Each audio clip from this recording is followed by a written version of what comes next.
ஸ்ரீ குருப்பியோ நமஹ. எல்லாருக்கும் வணக்கம். நம்ம இன்றைக்கி பார்க்க போகிறது என்ன அப்படின்னு சொன்னால், வரும் திங்கட்கிழமை February 24 இந்த அன்னைக்கு வர ஏகாதசி பற்றி பார்க்க போகிறோம். இந்த ஏகாதசியுடைய பெயர் என்ன அப்படின்னா விஜயா ஏகாதசி. விஜயா ஏகாதசினா விஜயம், ஜெயம்னா உங்களுக்கு தெரியும். விஜயம் அப்படின்னா ரொம்ப ஸ்பெஷலான ஒரு வெற்றி. ஜெயம்னா வெற்றி, விஜயம் அப்படின்னா ஒரு ஸ்பெஷலான வெற்றி கொண்டு வந்து கொடுக்கக்கூடியது இந்த விஜயா ஏகாதசி. நம்ம ஆல்ரெடி நிறைய வீடியோஸ் பார்த்துருக்கோம், நடுவில் கொஞ்சம் கேப் வந்துச்சு. ஒரு ஏகாதசியுமே நம்மளுக்கு இம்பார்ட்டண்ட் தான். 15 நாளைக்கு ஒரு தடவை வர்ற ஒவ்வொரு ஏகாதசியுமே நம்மளுக்கு ஒவ்வொரு விதமான பெனிஃபிட்ஸ் வந்து நம்மளுக்கு கொண்டு வந்து கொடுத்துட்ருக்கோம். இந்த பெனிஃபிட்ஸ் இதெல்லாம் சைடில் வைங்க. நம்மளுக்கு கிடைக்க வேண்டிய ஒரே ஒரு ஸ்தானம், ஒரு கடைசியான அந்த குறி என்ன நம்மளதாக இருக்கணும் அப்படின்னா கடவுளோட அந்த மோக்ஷம், முக்தி, வைகுண்டம், அங்கே போய் சேர்றதான் நம்மளுடைய குறியாக இருக்கணும். ஆனாலும் இப்போ இந்த உலகத்தில் வாழ்ந்துட்டுருக்கோம், இந்த பூலோகத்தில், அதனால் சில கஷ்டங்கள் வரலாம், சில ப்ராப்ளம்ஸ் வரலாம். இந்த விஜயா ஏகாதசி ஒரு ஏகாதசியுமே நம்ம கஷ்டங்களை பாவங்களை எல்லாம் சுட்டு சாம்பலாக்குறது. இந்த விஜயா ஏகாதசியும் அதே மாதிரி தான். இது கொஞ்சம் ஒரு ஸ்பெஷலான ஒன்று. எப்படி அப்படின்னா, இப்போ பலருக்கும் வந்து ஏதாவது ஒரு கோர்ட்டு கேஸு நடந்துகிட்ருக்கும், இல்லைன்னா வந்து எதிரிங்க வந்து நம்மளை தாக்கிடுவாங்களோன்னு ஒரு பயம், இல்லைன்னா எதிரிகளை பார்த்து பயம், இல்லைன்னா நம்ம ஏதாவது ஒரு பொருளை இழந்திருக்கலாம், அதை நம்ம மீட்க முடியாமல் இருக்கலாம். அது மனுஷங்களாகவும் இருக்கலாம், இல்லை நம்முடைய உறவுகளாகவும் இருக்கலாம், இல்லை பணம் காசு சொத்து விவகாரம் எதுவும் வேணால் இருக்கலாம். நம்மளுடைய இழந்த விஷயங்கள், கோர்ட்டு கேஸு நடந்துட்டுருக்க விஷயங்கள், இப்படி எது வேணால் இருக்கலாம். அதில் நம்ம வெற்றி பெறணும், ஜெயம் சாதிக்கணும் அப்படின்னா இந்த விஜயா ஏகாதசி கண்டிப்பாக பண்ணுங்க அப்படின்னு சொல்லி புராணங்களில் சொல்லப்பட்டிருக்கு. யாருக்கு இதை சொன்னாங்க அப்படின்னா, பாண்டவர்களில் யுதிஷ்டிரன் அவன் வந்து கிருஷ்ண பரமாத்மாட்ட கேட்குறான், கிருஷ்ணா விஜயா ஏகாதசி பாருங்கள், பாண்டவர்கள் கூட பண்ணிகிட்டு இருந்திருக்காங்க ஏகாதசி. எவ்ரி ஏகாதசி பற்றி அவங்க கிருஷ்ண பரமாத்மாட்ட கேட்டு தான் தெரிஞ்சுப்பாங்க. அதே மாதிரி இதை பற்றியும் கேட்குறாங்க. இப்போ கிருஷ்ண பரமாத்மா சொல்கிறாரு, கண்டிப்பாக பாண்டவர்களே நீங்கள் கண்டிப்பாக இந்த விஜய ஏகாதசியை பண்ணுங்கள். மனுஷங்களாக பிறந்த எல்லாரும் கண்டிப்பாக பண்ண வேண்டியது. இதில் வந்து பிராமண வைசிய சத்ரான் இந்த வர்ணங்கள் பாகுபாடு கிடையாது, இந்த பிரிவினைகள் கிடையாது. மனுஷனாக பிறந்த எல்லாருமே கண்டிப்பாக ஏகாதசி பண்ணியே ஆகணும். இது விஷ்ணுவின் அனுகிரகத்திற்காக எல்லாருமே பண்ணணும் அப்படின்னு சொல்கிறார். சொல்லிவிட்டு இன்னும் சொல்கிறாரு, இந்த விஷயத்தை யாருக்கு சொன்னாங்க அப்படின்னு சொன்னால், பிரம்மன் வந்து தன்னுடைய மகனான நாரத மகரிஷிக்கு இதை சொல்கிறார். என்ன அப்படின்னா, நாரதர் வந்து கேட்குறாராம், அப்பா விஜயா ஏகாதசி பற்றி சொல்லுங்கள் அப்படின்னு சொன்னால், அப்போ பிரம்மன் வந்து சொல்கிறார் என்ன அப்படின்னா, திரேதா யுகத்தில் ராமச்சந்திரமூர்த்தி அப்பாவுடைய சொல்ல தட்டாமல் வனவாசம் போகிறார் இல்லையா, தன்னுடைய மனைவி சீதா இன்னும் தம்பி லக்ஷ்மணனோட வனவாசம் போகிறாரு. அந்த டைமில் ஃபஸ்ட்டு வந்து தண்டகாரண்யம், அதுக்கப்புறம் பஞ்சவடி. அந்த பஞ்சவடி தீரத்தில் அவங்க இருக்கும்போது ராவணன் வந்து சீதாதேவியை தூக்கிட்டு போயிடுறான். சீதாதேவியவே தூக்கிட்டு போகல, அதை நம்ம தெரிஞ்சுக்கணும். நிறைய பேர் சீதாவை தூக்கிட்டு போயிட்டான்னு சொல்லுவாங்க. சீதாதேவி யார்? அவள் சாக்ஷாத் மகாலட்சுமி தேவி. அவளெல்லாம் யாரும் தொடக்கூட முடியாது, டேர் கூட பண்ண முடியாது. ஸோ அது என்ன அப்படின்னா, சீதா மாதிரி இருக்கிற ஒரு க்ளோனிங் மாதிரி ஒரு பொம்மை. அதுக்கு ஒரு உயிர் கொடுத்து பேட்ரி போட்டால் எப்படி பொம்மை நடக்கும், அந்த மாதிரி அதுக்கு ஒரு பேட்ரி போட்டு சீதாவுடைய ரூபத்தில் ஒரு க்ளோனிங் பண்ணி வச்சிடுறாங்க. ஒரிஜினல் மகாலட்சுமி, அதாவது ஒரிஜினல் சீதா வந்து வேறு இடத்துக்கு போயிடுறாங்க. அது ஒரு தனி கதை. இப்போது இந்த சீதா பொம்மையை வந்து ராவணன் தூக்கிட்டு போயிடுறான். ஆனால் உலகத்துக்கு என்ன நினச்சிட்ருக்கு, சீதாவை தூக்கிட்டு போயிட்டாங்க. அப்போ ராமனும் அதே மாதிரி நடிச்சாகணும் இல்லையா? ஸோ ராமனும் என் ஒய்ஃபை காணும், என்னுடைய மனைவியை வந்து தூக்கிட்டு போயிட்டான் ராவணன், அவன் கத்தி அழுது ஆர்ப்பாட்டம் பண்ணி இப்படிலாம் பண்ணுறான்னு வால்மீகி ராமாயணமில் இருக்குது. பட் அவன் அதெல்லாம் பண்ணது வெறும் நாடகம். ஏன்னா அவன் சாக்ஷாத் நாராயணன், அவனுடைய மனைவி மகாலட்சுமி தேவி எப்போவுமே அவருடைய ஹிருதயத்துக்குள்ளேயே அவன் வச்சிட்ருக்காரு. எங்கேருந்து அவளை இன்னொருத்தன் வந்து தூக்கிட்டு போக முடியும்? அதனால் எப்போவுமே நம்ம ஒன்று தெரிஞ்சுக்கணும், நாராயணனுக்கும் லக்ஷ்மிக்கும் பிரிவுங்கிறதே கிடையாது. அவங்க எப்போவுமே ஆதி தம்பதிகள், எப்போவுமே அந்த ஹஸ்பண்ட் ஒய்ஃப் வந்து எப்போவுமே சேர்ந்தே தான் இருக்கிறவங்க. அவங்களுக்கு யாராலையும் அவங்கள முதல்ல பிரிக்கவே முடியாது. இதெல்லாமே வந்து ராமனும் சீதாவும் எதுக்கு பண்ணுறாங்க அப்படின்னா, லோகத்துக்கு வந்து சில பாடங்கள் சொல்லித்தரணும், அதுக்காக பண்ணுறாங்க. ராமன் ஏன் இப்படி பண்ணுறான், தொலைஞ்சு போன சீதாவை கண்டுபிடிக்க எவ்வளோ எஃபர்ட் எடுக்கிறான் பண்ணுறான்னா, ஒரு ஆண் தன் மனைவியை எப்படி பார்த்துக்கணும், எப்படி ரட்சணை பண்ணணும், அவள் இப்படி காணாமல் போனால் எப்படி வந்து தேடி கண்டுபிடிச்சு எகெயின் சேர்ந்து வாழணும். ஸோ இந்த மாதிரியான பல விஷயங்களுக்கு எடுத்துக்காட்டா ஒரு அதுவும் ஏகபத்தினி விரதன் பாருங்கள். அவன் ஒரு ராஜாவாக இருந்தாலும் அவன் பல மேரேஜ் பண்ணிக்கல, ஒரே ஒய்ஃப், அவ்வளோதான். அந்த மாதிரி ஒரு மனுஷன் வந்து ஏகபத்தினி விரதனாக இருக்கணும் அப்படின்னு ஒவ்வொன்றும் ராமன் வந்து காமிச்சிருக்கான். அப்போது வந்து சீதாதேவியை காணோன்னு தேடிட்டு இருக்கிற டைமில் சுக்ரீவன் வாலி அவங்களுடைய இதெல்லாம் சம்பந்தமெல்லாம் கிடைக்குது. அப்புறம் ஹனுமான் வாலி வதமெல்லாம் ஆகுது. அப்புறம் கபந்தன்கிற ஒரு அரக்கனையும் வந்து இவன் வதம் பண்ணுறாங்க, ராமலக்ஷ்மணன் சேர்ந்துக்கிட்டு. அதுக்கப்புறம் சுக்ரீவன் மீட் பண்ணுறாங்க, ஹனுமானை மீட் பண்ணுறாங்க, அப்புறம் ஜடாயுவை மீட் பண்ணுறாங்க. ஜடாயு வந்து சொல்கிறாரு, அந்த பக்ஷி ஜடாயு பக்ஷி அது வந்து சொல்லுது, அந்த பறவை தட்சிண பக்கமாக தெற்கு பக்கமாக வந்து ராவணன் வந்து சீதாதேவியை தூக்கிட்டு போனதை நான் பார்த்தேன் அப்படின்னு. அதுபடி ஹனுமான் வந்து அந்த பக்கமாக போய் தேடி போகிறாரு. லங்காவில் சீதாதேவியை பார்க்குறாரு, பேசுகிறாரு. அவங்ககிட்டருந்து சூடாமணி தலைக்கு வச்சிருக்கிற அந்த அலங்காரம் பண்ணிக்கிற அந்த ஆபரணத்தை எடுத்துகிட்டு வந்து ராமர்கிட்ட கொடுத்து கண்டேன் சீதையைன்னு சொன்னார். அதெல்லாம் உங்களுக்கு தெரியும்.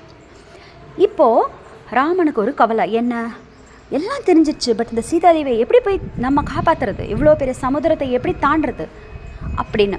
அப்போ லக்ஷ்மணன் சொல்கிறான், அண்ணா நீ சாதாரண மனுஷன் மாதிரி ஏன்னா நீ வந்து கவலைப்பட்டுட்ருக்க, நீ தான் சர்வோத்தமன் இல்லையா, ராமன் வேற இல்லை, நாராயணன் வேற இல்லை, பட் நீ ஏன் கவலைப்படுற மாதிரி இருக்க, ஒன்று பண்ணலாம், பக்கத்தில் வந்து பகதால்பியான்னு ஒரு ரிஷிகளுடைய ஆசிரமம் இருக்குது, பகதால்பியா, அவங்க ஆசிரமத்துக்கு போய் கேட்கலாம், அவர் ஏதாவது உனக்கு சொல்யூஷன் சொல்லுவாருன்னு கூப்பிட்டு போகிறான். ஆக்சுவலி ராமன் அங்கே போனது எதுக்குன்னா இந்த பகதால்பியா ரிஷிங்களுக்கு ஆசீர்வாதம் பண்ணுறதுக்கு, அனுகிரகம் பண்ணுறதுக்கு. பட் வெளியே எப்படி காமிச்சிக்கிறாங்க, அவர்கிட்ட போய் ஒரு அட்வைஸ் வாங்கிக்கணும் அப்படின்னு. அந்த மாதிரி போகிறாங்க, எல்லாம் ட்ராமா பண்ணுறான் ராமன், தனக்கு ஒன்றுமே தெரியாத மாதிரி. ஆனால் கிடையாது, அவனுக்கு எல்லாமே தெரியும். ஏன்னா அவன் தான் சாக்ஷாத் கடவுள் நாராயணனுடைய அவதாரம் தானே ராமன். ஸோ அப்போது பகதால்பியா ரிஷிகள் சொல்கிறாரு, வாப்பா ராமா, உன்னை பார்த்து எனக்கு ரொம்ப சந்தோஷம், உன் தர்ஷனத்துக்காக தான் நான் வெயிட் பண்ணிகிட்ருக்கேன். லட்ச வருஷங்களாக வாழ்ந்துட்டுருக்காராம் அந்த பகதால்பியா ரிஷிகள். அவருடைய தபசக்தி அந்த காலத்தில் பாருங்கள், லட்ச வருஷம், பல லட்சம் வருஷம் ஆனாலும் அவங்க உயிராக அந்த தேகத்தில் வச்சுட்டு உட்காண்ட்ருந்தாங்க. அப்போது ஏன் இப்படி சோகமாக இருக்க, என்னாச்சு அப்படின்னு கேட்டால் ராமன் சொல்கிறான், இந்த மாதிரி என்னுடைய மனைவி சீதாதேவியை ராவணன் தூக்கிட்டு போயிட்டான், சமுதிரத்தை தாண்டி எப்படி போகிறதுன்னு தெரில, இந்த கபி சேனைகள், இந்த வானரங்கள்லாம் வந்து எனக்கு ஹெல்ப் பண்ண ரெடியாக இருக்காங்க அப்படின்னு சொன்னால், அப்போது இதுவும் நடிப்பு தான். அப்போது ரிஷிகள் சொல்கிறார், பகதால்பியா ரிஷிகள் சொல்கிறாங்க, முனிவர் பாரு, இப்போது மாக மாதத்தில், அதை இப்போ நடந்துட்டுருக்கு இல்லையா, இந்த மாக மாதத்தில் வர கிருஷ்ணபக்ஷத்தில் வர விஜயா ஏகாதசி, அதாவது இப்போ நம்மளுக்கு February 24 திங்கக்கிழமை வருது. இந்த ஏகாதசி ரொம்ப நம்மளுக்கு வெற்றி கொண்டு வந்து தரக்கூடிய ஏகாதசி. இது வந்து நம்மளுடைய தொலைந்து போன பொருட்கள், இல்லை நமக்கு ஏதாவது உறவினர்கள், இல்லை யாராவது காணாமல் போயிருக்காங்க. இப்போ சீதாதேவி அப்படி தான் இல்லையா, காணாமல் போயிட்டான், மீன்ஸ் தூக்கிட்டு போயிட்டான், கிட்னாப் பண்ணுறது, இந்த மாதிரி. இல்லைனா உங்களுக்கு வந்து இப்போது ஆஃபீஸ்லேயோ இல்லை வீட்லேயோ ஏதாவது கோர்ட்டு கேஸ் விஷயங்கள், பட் நம்மளுக்கு சாதகமாக எதுவுமே அமைய மாட்டேங்குது, பட் நம்ம பக்கம் நியாயம் இருக்குது, ஆனால் நம்மளுக்கு சாதகமாக எதுவுமே தீர்ப்பு வரமாட்டேங்குது. இந்த மாதிரி விஷயங்கள்லாம் இருந்தால் இந்த விஜயா ஏகாதசியோட நிஷ்டையோட ஒரு பூஜை இருக்குது. இந்த பூஜையும் சேர்த்து பண்ணிங்கன்னா உங்களுக்கு நீங்கள் நினச்ச காரியங்கள் நீங்கள் வெற்றி பெறுவீங்க அப்படின்னு சொல்கிறாரு. இப்படி எப்படி பண்ணணும்னு ராமன் கேட்குறான். அப்போ சொல்கிறாரு, நாளைக்கு தசமி, அதாவது 23 February ஞாயிற்றுக்கிழமை, நாளைக்கு தசமி. இந்த தசமி திதி அன்னைக்கு ஒரு கலசம் வாங்கிட்டு வரணும், சொம்பு. அது வெள்ளியாக இருக்கலாம், தங்கமாக இருக்கலாம், இல்லை ஒரு சின்ன மண்ணில் ஆன இது கூட இருக்கலாம். நம்மளுடைய வசதிக்கு தகுந்த மாதிரி தாமிரம், பிரான்ஸு, பித்தளை எது வேணால் இருக்கலாம். 200-250 ரூபாய்க்கு கிடைக்கும், அதை கூட வாங்கிக்கலாம். புதுசு வாங்கி அதில் தண்ணி ஃபில் பண்ணி, சுத்தமான தண்ணி ஃபில் பண்ணி, அதில் துளசி எல்லாம் போட்டு பூஜை ரூமில் வந்து அந்த இடத்த நல்லா சுத்தப்படுத்தி, அதை வந்து கோலமெல்லாம் போட்டு ஒரு பலகை போட்டு, அதுக்கு மேலே கொஞ்சம் தானியங்கள், கோதுமை போடலாம், இல்லைன்னா அரிசி போடலாம், அந்த மாதிரி தானியங்கள் போட்டு அதுக்கு மேலே இந்த கலசத்தை வச்சு கலச பிரதிஷ்டாபனை பண்ணணும். இப்போது வரலட்சுமி விரதம், மங்கள கௌரி விரதம்னு விரதங்கள்லாம் பண்ணுவோம். அப்போ பூஜைகள்லாம் பண்ணுறதுக்கு முன்னாடி கலசம் வச்சு முதல்ல பூஜை பண்ணுவோம்.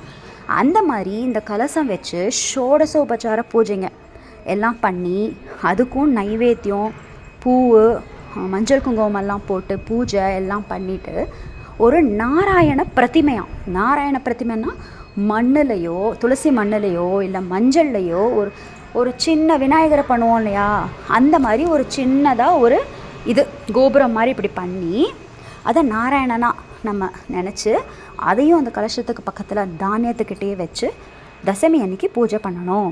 அன்னைக்கு ஒரு தடவை தான் சாப்பிட்ணும். அடுத்தது ஏகாதசி அன்னைக்கு காலைல எழுந்து சீக்கிரமாகவே எழுந்து குளித்து பூஜை பண்ணுறப்போ எகெயின் இந்த நாராயண பிரதிஷ்டம் நாராயணனாக நினச்சி வச்சுருக்கிற அந்த பிரதிமா ப்ளஸ் கலசம் இதுக்கும் பூஜை பண்ணிவிட்டு ஹோல் டே எதுவுமே சாப்பிடக்கூடாது. அதாவது மண்டே தசமி அன்னைக்கு அதை ஸ்தாபனை பண்ணணும் கலசத்தை. அதுக்கப்புறம் ஏகாதசி அன்னைக்கு தட் இஸ் மண்டே பூஜை பண்ணிவிட்டு அதே மாதிரி உபச்சார பூஜையெல்லாம் பண்ணி பழமெல்லாம் வச்சு நைவேத்தியம், வாழைப்பழம், மாதுளம்பழம், ஆரஞ்சு இதெல்லாம் வச்சு நைவேத்தியம் பண்ணிவிட்டு அன்றைக்கி ஹோல் டே எதுவுமே சாப்பிடாமல் இருக்கணும். அன்றைக்கி ஃபுல்லும் பஜனை, ஹரிநாம சங்கீர்த்தனம், இந்த மாதிரி சுவாமி பற்றியே பாகவதம் படிக்கிறது, கேட்குறது, சொல்கிறது, பேசுறது, இது மாதிரி சுவாமி விஷயங்களே நம்மளை ஈடுபடுத்திக்கிட்டு அன்றைக்கி நைட்டு தூங்காமல் எவ்வளோ நேரம் முடியுமோ அவ்வளோ நேரம் தூங்காமல் நம்ம முழிச்சிருக்கணும். பட் ஹரிநாம சங்கீர்த்தனம் பண்ணிட்டு உட்காந்துருக்கணும்.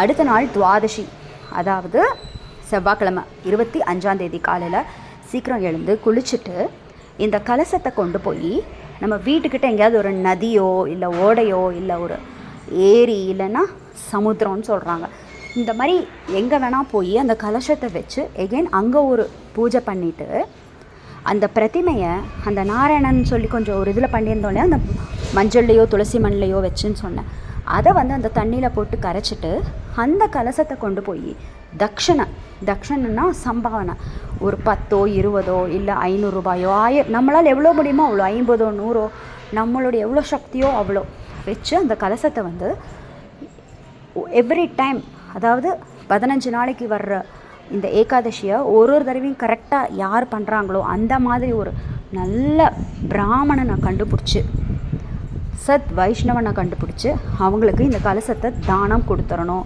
தட்சணையோட தானம் கொடுத்து நமஸ்காரம் பண்ணிட்டோம்னா நம்ம ஏதாவது இந்த மாதிரி பிரச்சனைகள், கோர்ட்டு கேஸு, ப்ராப்ளம்ஸு, தொலைஞ்சு போன திங்ஸ் திரும்பி வராமல் இருக்குது, இல்லை நம்மளுக்கு சாதகமாக தீர்ப்பாகாமல் இருக்குது, இந்த மாதிரி எந்த பிரச்சனை இருந்தாலும் இந்த 3 நாள் விரதம் பண்ணி அதை நம்ம தீர்த்துக்கலாம் அப்படின்னு பகலாப்யா ரிஷிகள் சொல்லி அதை ராமச்சந்திரமூர்த்தி பண்ணுறாரு.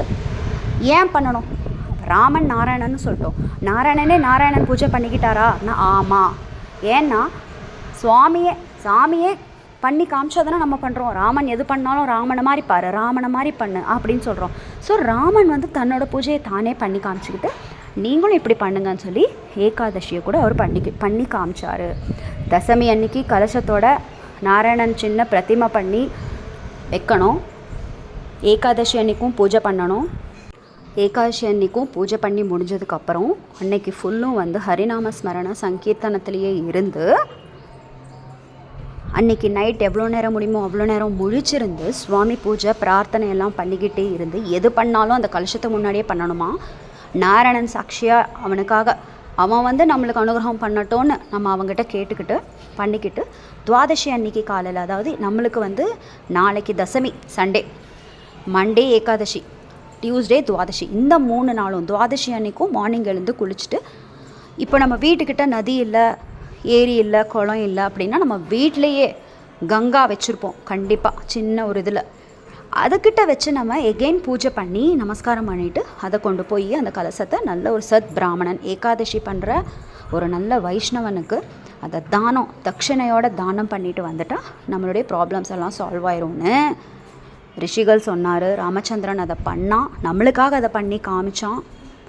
அப்புறம் அந்த சேத்து பந்தனம் கட்டுறாங்க, சமுத்திரத்தில் சேத்து கட்டி போய் சீதாதேவியை திருப்பி கூட்டு அவன் பட்டாபிஷேகம் பண்ணிக்கிறான் அப்படின்னு சொல்லி வருது. இந்த விஷயத்த பிரம்மன் நாரதருக்கு சொல்கிறாரு அப்படின்னு சொல்லி இதே விஷயத்த கிருஷ்ண பரமாத்மா பாண்டவர்களுக்கு சொல்லி நீங்களும் பண்ணுங்கள், உங்களுக்கும் உங்களுடைய இழந்து போன ராஜ்யம் கிடைக்கும்.